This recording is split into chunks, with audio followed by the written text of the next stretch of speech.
I think it's better to have a plan in place and never need it than to need a plan and not have one.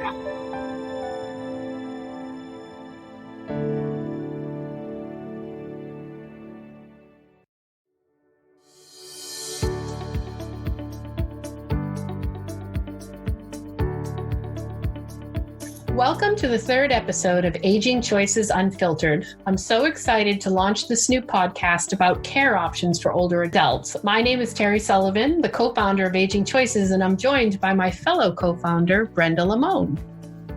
Hi, Terry. Back again. This has been really interesting.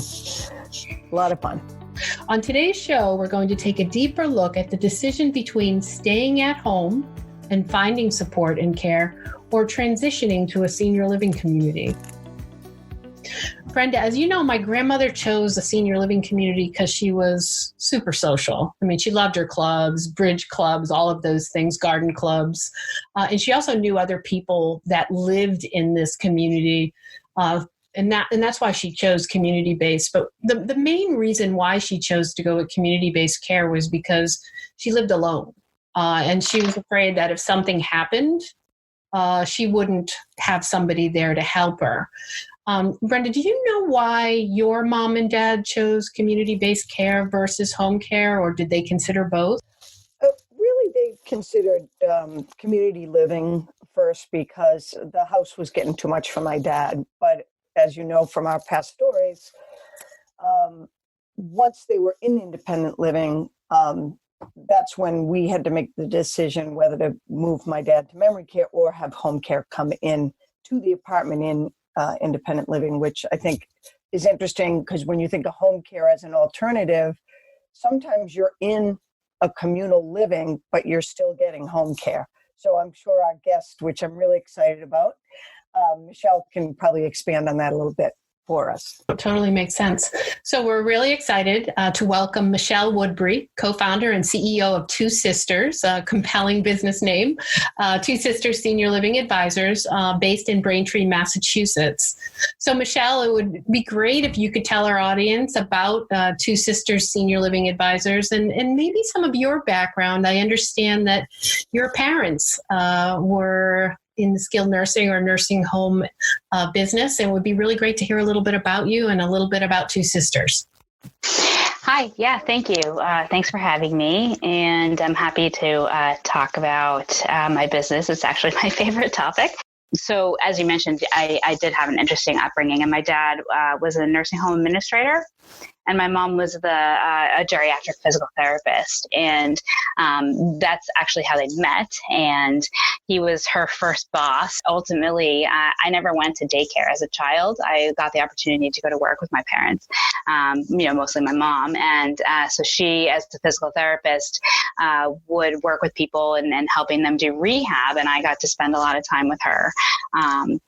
Doing that. And I spent a lot of time in the activities department, helping with activities and in the dining room. And my younger sister, Allison, had as exact same upbringing. She was just a couple years younger than I am. And I went into college to be an activities director. Because I really enjoyed working with seniors and helping them sort of have engagement in their lives when they were in a nursing home. And through the process of getting my degree, I learned about assisted living communities, and I got a job working in assisted living as an activities director. And I never really looked back at working in nursing homes. From then on, I worked in assisted living communities, and as did my sister. When I was working out west in California and Washington State, I saw a number of organizations that were referral agencies, and they were a free resource to families to help them find the right assisted living. And of course, I was working on the assisted living side at the time, and I remember thinking, what a great service that was. And then my dad was diagnosed with Parkinson's disease. I think it was like 12 or 13 years ago now. And I knew I would be moving back to Massachusetts so that I could be closer to my aging parents. And eventually, a few years later, I did do that. And when I got here, I noticed that there were no referral agencies here. There were so many where I had come from in California and in Washington and some of the other states, Colorado. And here there weren't any. There were some online referral agencies, and there are the geriatric care managers who are now called aging life care professionals. But those are people that families can pay to help guide them through this process. But there really weren't any free local resources like I had seen in other places. So I sort of decided maybe I would start one, and I convinced my sister to move back to Massachusetts and do that with me. And that was 9 years ago. So what we are now is a local referral agency here in Massachusetts, although we do we are able to work with clients in some of our neighboring states. But we have two sides of our business. One is a free service that helps people find the right assisted living or home care if that's the direction they want to go with first, or in general, we can do home care. And then the other side of the business is for nursing homes. That's fantastic. And, with 9 years, I believe you said 9 years of two sisters. Yeah. First of all, congratulations. Thank you. And second of all, we're really excited about having you on this podcast because I'm sure you have seen all kinds of situations where families trying to figure out what's the next step. And the first experience I ever had in a nursing home, my mother was a physical therapist assistant, and my mom was very... I don't know, she was just really warm. She was a warm person. And she worked as a PTA in a nursing home in my hometown of Wareham, Massachusetts. And my mother brought me in one day and said, why don't you come down and see what I do?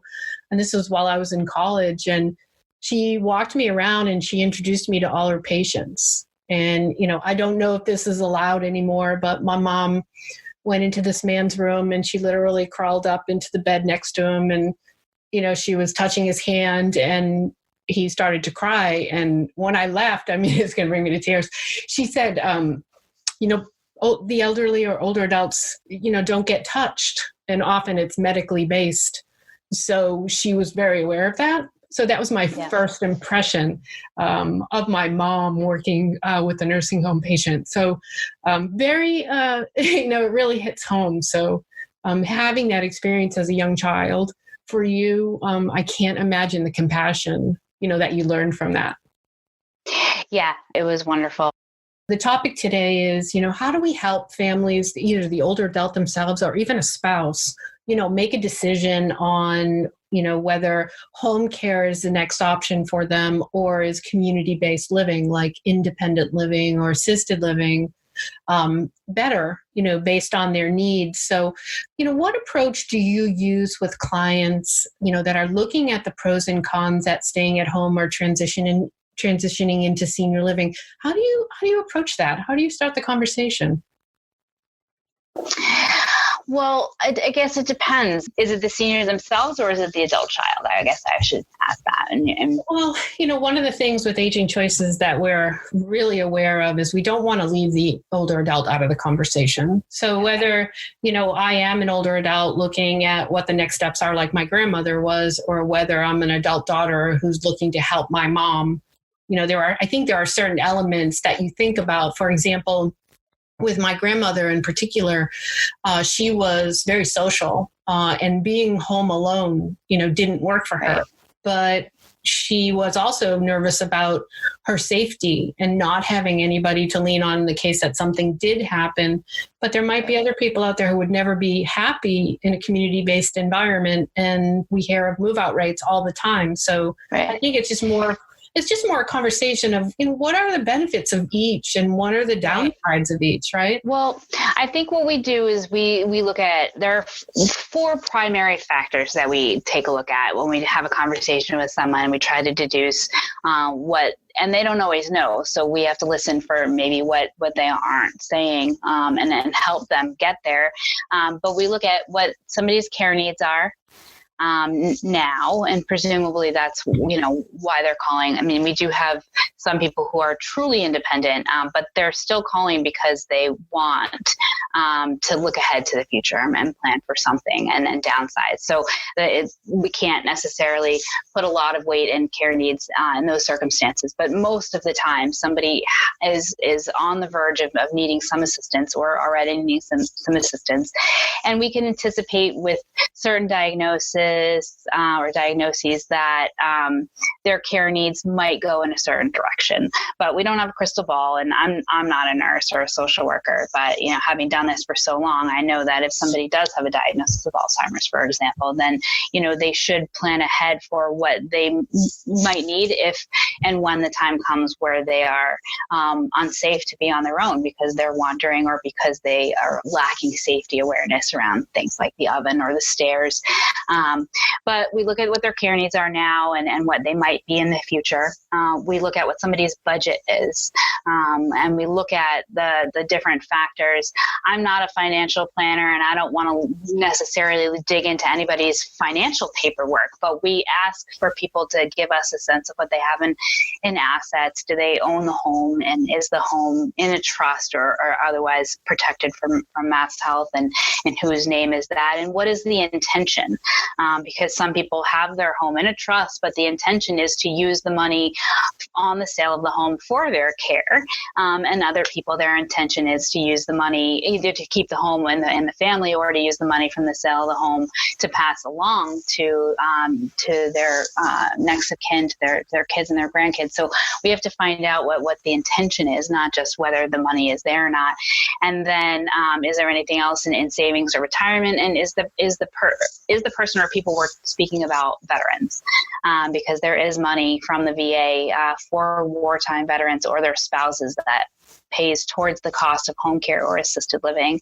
So the first criteria is care, and then budget. And then these aren't necessarily in order, but we look at a location preference. So if somebody is wanting to move into a community setting, where should that be? And what is their reason for that? Do they want to stay near their doctors, or do they want to move near their kids, or do they want to stay near their church, or do they not care where the building is? Or if they want to stay home, then that itself is a location factor. And then the last factor is what I call personality, but it encompasses cultural nuances, demographics, amenities and buildings of amenities and features of a building, like underground parking or a pool, or whatever it may be, a specific diet, but other things that we should take a look at when considering what options are right for somebody. But in some circumstances, that isn't even a possibility if the budget's really tight and the care needs are very specific. But in terms of the goals, as I was mentioning before, I will ask people oftentimes, what is your ultimate goal? And most people will say, and it depends on, again, the question's a little different if it's a couple, but most people will say either I want to stay home forever. This is where I'm going to spend the end of my life. Or they might say something like, I never want to go to a nursing home. I want to stay out of a nursing home. And then somebody else might say, I want to just spend as little money as possible, and I want my kids to have as much money as I can pass on to them. So in order to determine what the right option is, I think it is important to find out what the goal is for the senior. Unfortunately, for people who will tell me that, they want to stay at home forever. And then they tell me that, but if they can't stay home, they never want to go to a nursing home. We'll have to say, in most circumstances, you can't do both. The hunter that chases two rabbits catches neither, which is like a old proverb that just came to me. But, you can't necessarily stay at home for as long as possible, and then have other options that don't include needing to go on to mass health for care. Because if you spend all your money at staying at home, then your option then in most circumstances is to go into a nursing home. So we look at the different factors. But yes, of course, if somebody is social, and they're bored and they're lonely and they want to move into a community, then it's fairly clear cut that community living might be a better option for them.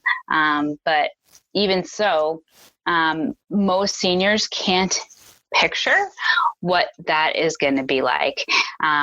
They have no frame of reference. When they think about nursing homes or they think about assisted living, a lot of them think about old school nursing homes, maybe where their parents were, or maybe some of them have done rehab, and they've been in a nursing home, which in many circumstances isn't the most pleasant experience, and that's what they're equating it to. So we have to help the senior and sometimes the adult child, but they're a little bit easier to buy in, to understand that moving into a senior residential community like an assisted living or independent living can actually enhance their independence.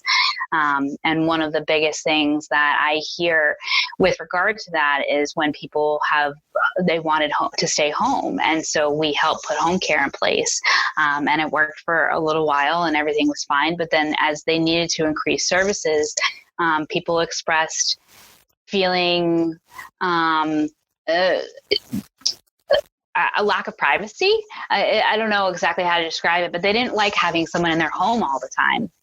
If you have a home health aide, they're in the home for 2 or 3 hours, sometimes 4 hours or whatever at a time, and they don't necessarily have something to do every minute of that whole time they're there. So you have someone just sort of hanging out in your apartment or in your home. I know that that's an issue for my parents right now. They have home health, and my mom really just can't stand having people in the house. So in circumstances like that, somebody goes into an assisted living community, will have their own apartment. A caregiver comes in just when they need to give care. And then they go.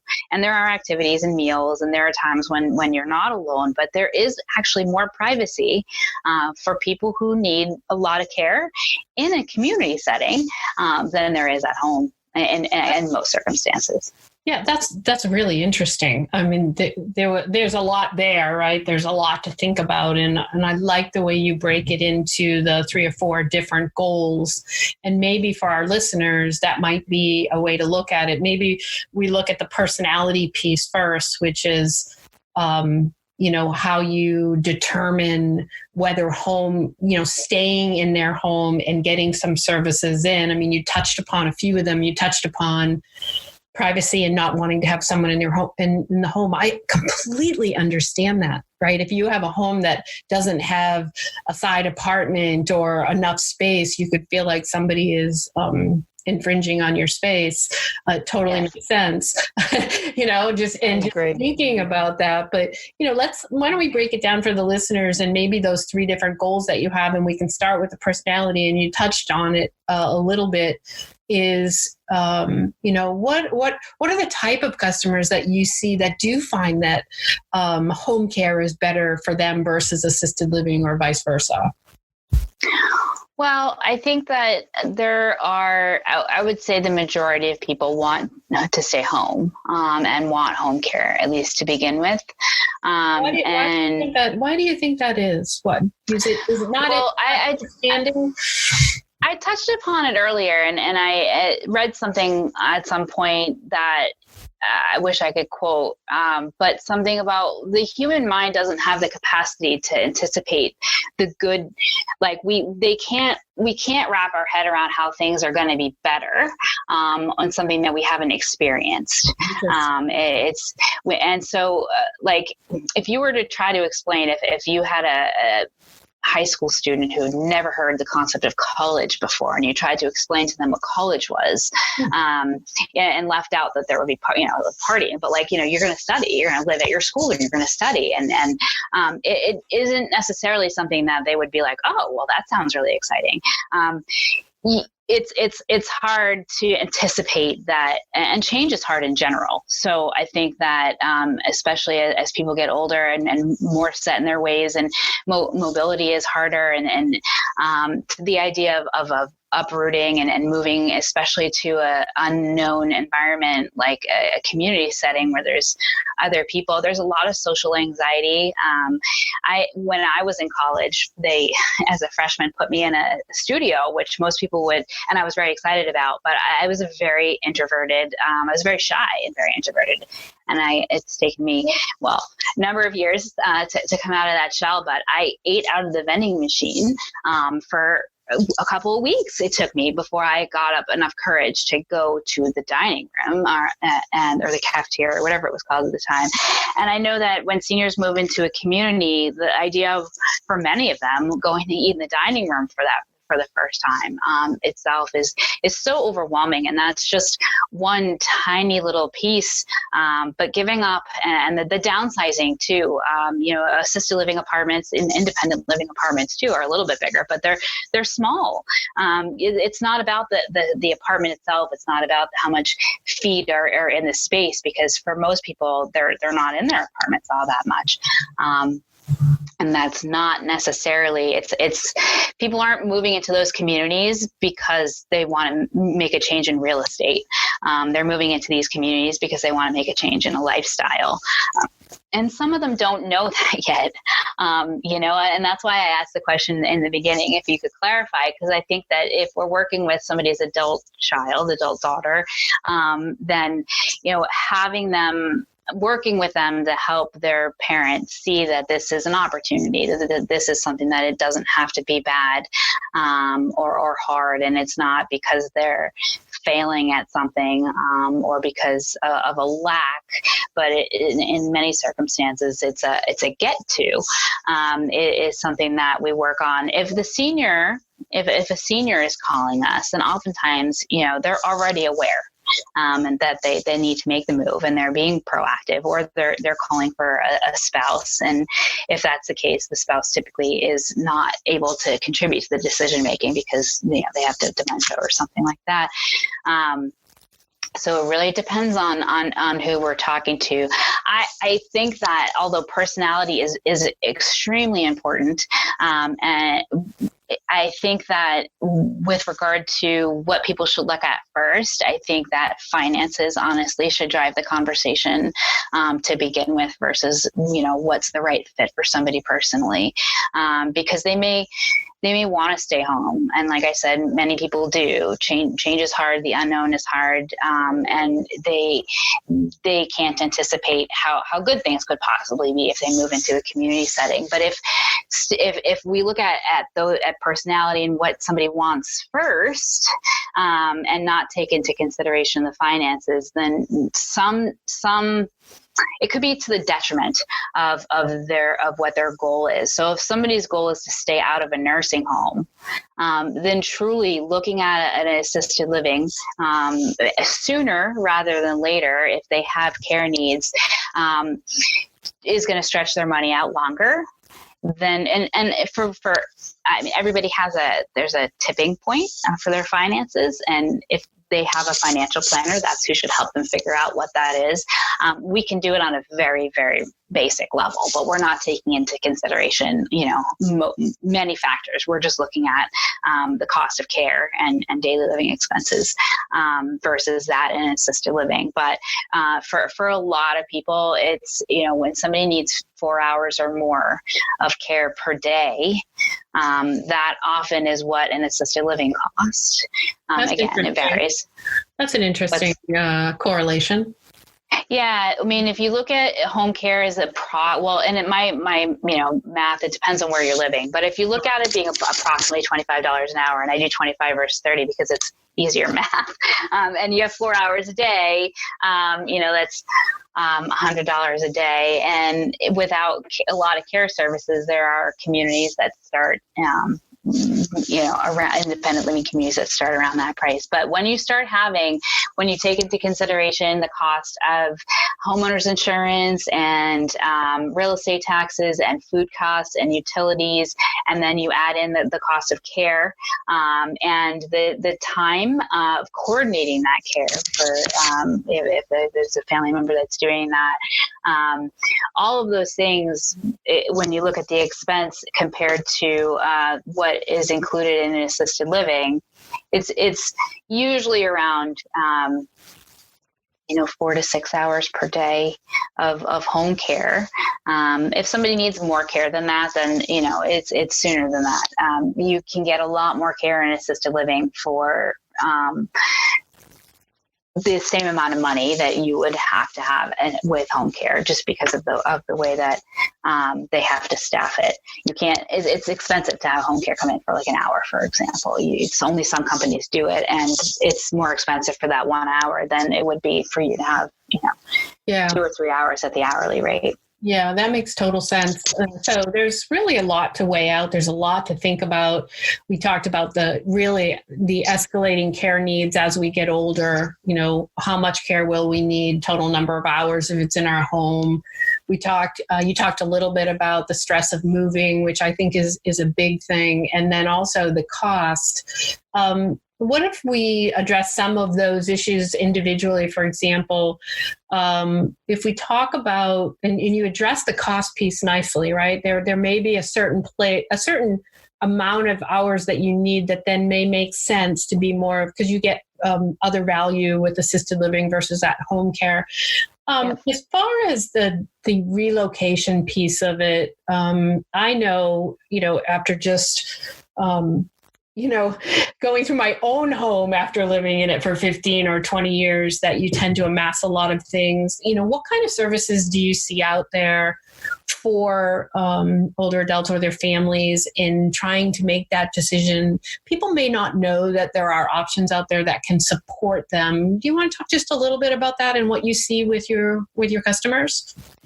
Yeah, I think that the population that is currently needing to needing care and moving into assisted living is our fastest growing segment of our population, and there are a lot of businesses that have sprouted up in the last 5 to 10 years, including mine, I suppose, that are catering to this transition. And so there's this a number of companies that fall into the category of senior move managers, and there's a National Association of Senior Move Managers that I like trade organizations. They tend to hold companies to an ethical standard, and so I know that whether it's aging life care professionals or move managers or whatever, I tend to look at the associations and see are they affiliated or accredited, if that's a thing, with those organizations. But a move manager, and many of my clients, we refer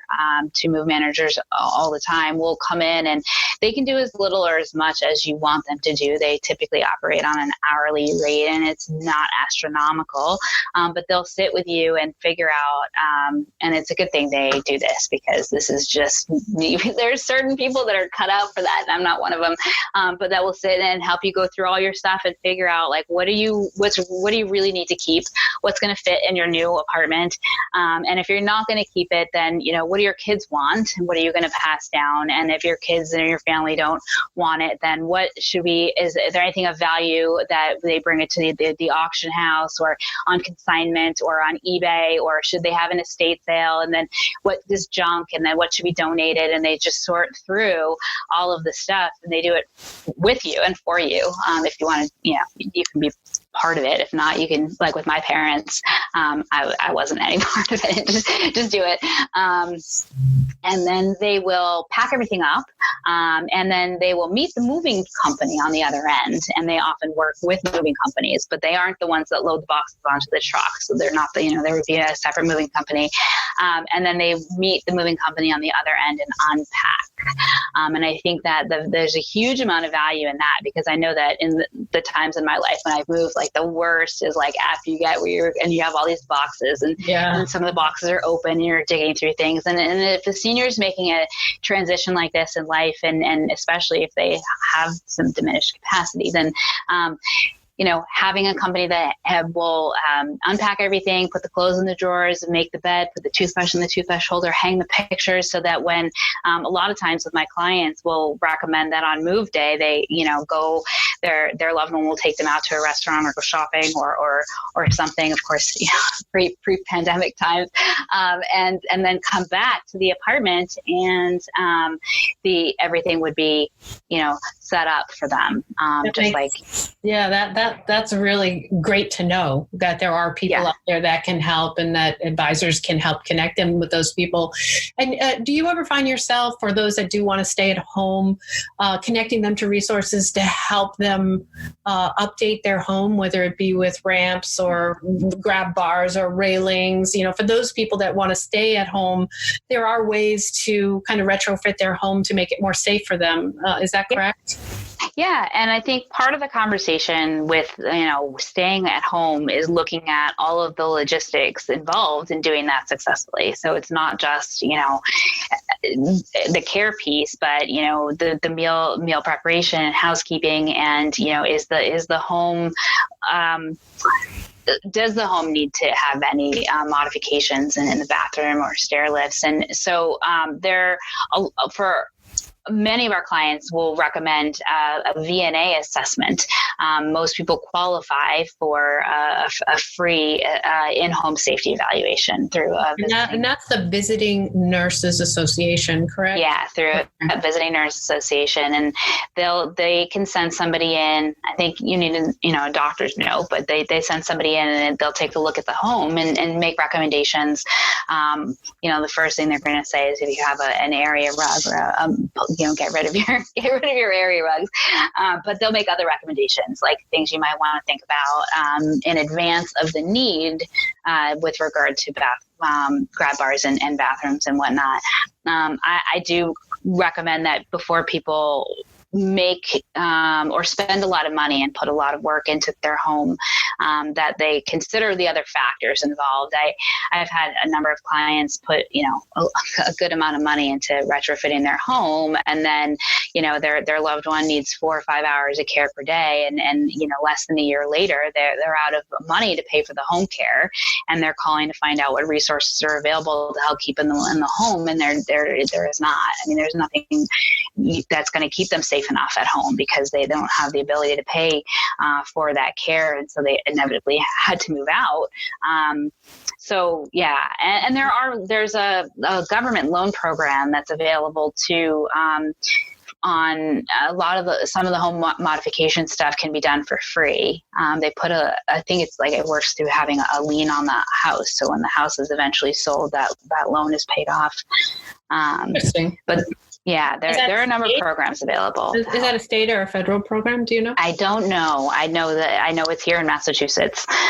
So I'm not sure if it's federal. I think in general, people are waiting. I think you touched on something that was really key. And for our listeners is, a lot of people, they're not thinking further down the line, or they're even waiting too long before they have these planning conversations. And, part of the new series that we're going to be releasing is called The Power of Planning, to talk about how important it is to have, a power of durable attorney, those sort of things, and start thinking about it. A lot of what you talked about is really the opportunity for either, a couple and their children, or an older adult and their children, to sit down and start having conversations about these. And the industry sees, especially in the senior living, meaning independent living or assisted living industry, is seeing that people are coming later, more frail, which makes it very difficult for them to move at that time. What would be your advice to some of our listeners on that planning piece, and starting to think about it earlier? It's not fun to think about, that we're aging and that our capacities will change, and we were not going to be as independent as we used to do. Right. But there is an opportunity to have a choice in driving that direction. Yeah. So how do we help that? I mean, one of the things that I talk about a lot is that 7 in 10 people are going to need help with at least one activity of daily living at some point in their life. I think there was a study done by Genworth Financial that had said that, and it's sort of commonly known that that's the statistic, which means that only 3 in 10 people are going to be, I wouldn't say fortunate enough to go to sleep one day and not wake up, or to, whatever, have happened where they don't need to rely on somebody for some care for at least one of their activities of daily living. And so that's a big number, 7 in 10, and not that many people are planning for needing that care. So there's a gap. I think people plan for, what they want to do in their active retirement years, and they plan for what's going to happen with their stuff when they pass away. But there's this period in the middle where people tend not to plan for because they don't want it to happen to them. I went to a networking event, and it was many years ago, I would say 12, 13 years ago. And the speaker was from a hospice organization, and the whole audience was all senior healthcare professionals, and they asked us to close our eyes and picture how our life might end, as morbid as that may be, and how does it happen for you? And then they had people raise their hands. Were you in a car accident, or did you have a heart attack, or were you bungee jumping, or whatever? And then he asked how many people saw themselves and spending the end of their lives in a nursing home. And none of us raised our hands. And yet here was a room full of people who work in senior healthcare. We don't picture ourselves being in that place, whether in a place of full incapacity. Probably that's a good thing. But I think that it's better to have a plan in place and never need it than to need a plan and not have one. On that note, that is a great way to actually wrap up our show today. I completely agree, and I'm probably just as guilty about it as anyone else is, and that's why we're releasing this series, is start thinking about it. It can't hurt you to start thinking about it and get a plan in place, just like you say. And if you don't use it, oh, that's great. But at the end of the day, I think what catches us, and Brenda's lived this in helping her parents, is that things can change in a heartbeat, in a minute. And often we're caught off guard. And until we can have more open dialogues about what options are out there, it makes it very difficult. So thank you so much for joining us. And thank you for giving us all your thoughts on all the different decisions that are around home care or community-based living. And there is a lot to think about, and having an advisor to help walk you through that is one of the advantages of working with a company like yours. So thank you. We really appreciate your time, and thank you for joining. Thank you. Don't be a stranger to the show. We want to hear from you. This isn't just our show about senior care options. This is your show. Follow us on Facebook and Instagram at Aging Choices, and Twitter at My Aging Choices. And tell us what topics you'd like us to talk about. And please visit agingchoices.com for a full library of senior care resources and our Choice Wizard. Explore, review, and look at senior housing options, aging care, and service for free. Thank you for listening, and we hope you enjoyed the podcast.